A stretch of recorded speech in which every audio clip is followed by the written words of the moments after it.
En primer lugar, la no utilización de las Fuerzas Armadas en labores de seguridad pública. Todos los expertos internacionales que han visitado México o que han revisado la situación de México y que han revisado la situación de todo el mundo, en donde se toma la pésima decisión que tomó Felipe Calderón, que nos la debe históricamente. No entiendo cómo duerme en las noches después de lo que se provocó.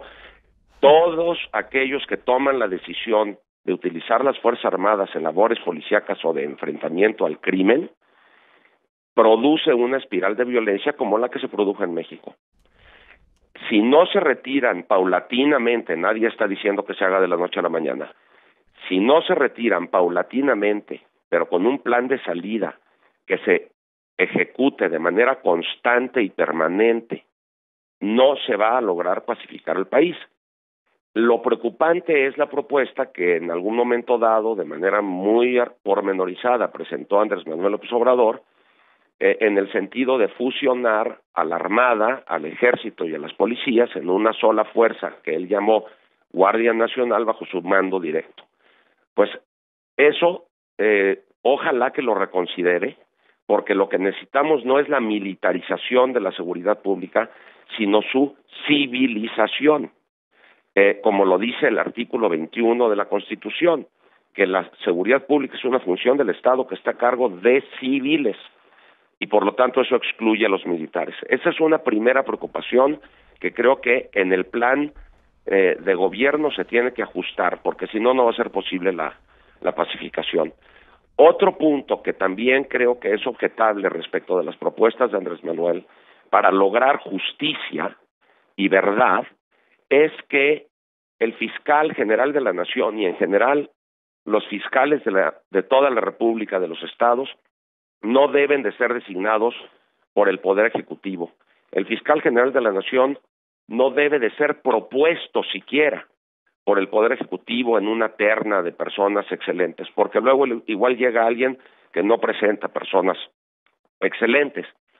La designación del fiscal tendría que ser desprendida completamente de cualquier injerencia, incluso opinión del Poder Ejecutivo, para que quien ocupe ese cargo no se sienta favorecido por la propuesta que hizo el señor presidente y sea absolutamente autónomo e imparcial.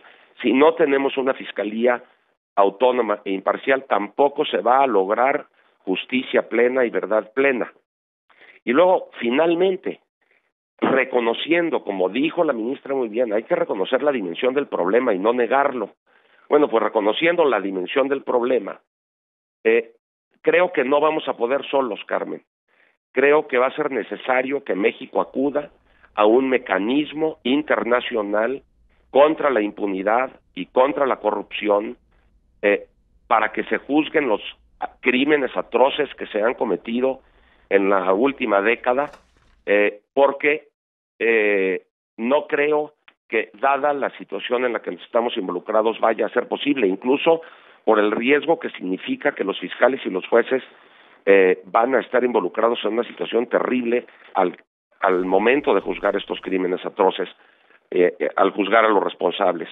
Creo que tenemos que dejarnos de temores patrioteros de que no debemos de tener un mecanismo como una comisión contra la impunidad y la corrupción como la CICIG de Guatemala. Tenemos que acudir a la ayuda, al auxilio de organismos internacionales como la ONU para el establecimiento de un mecanismo de este tipo. Finalmente, mi último comentario, ayer se dijo que las leyes de amnistía y que este tipo de justicia transicional normalmente se da como finalización de un conflicto.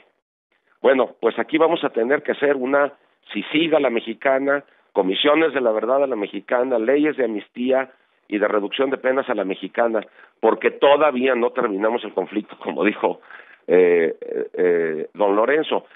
Estamos envueltos en el conflicto, pero ¿qué? ¿No vamos a auxiliar a la gente que ha sido víctima del tsunami, nada más porque no ha dejado de llover?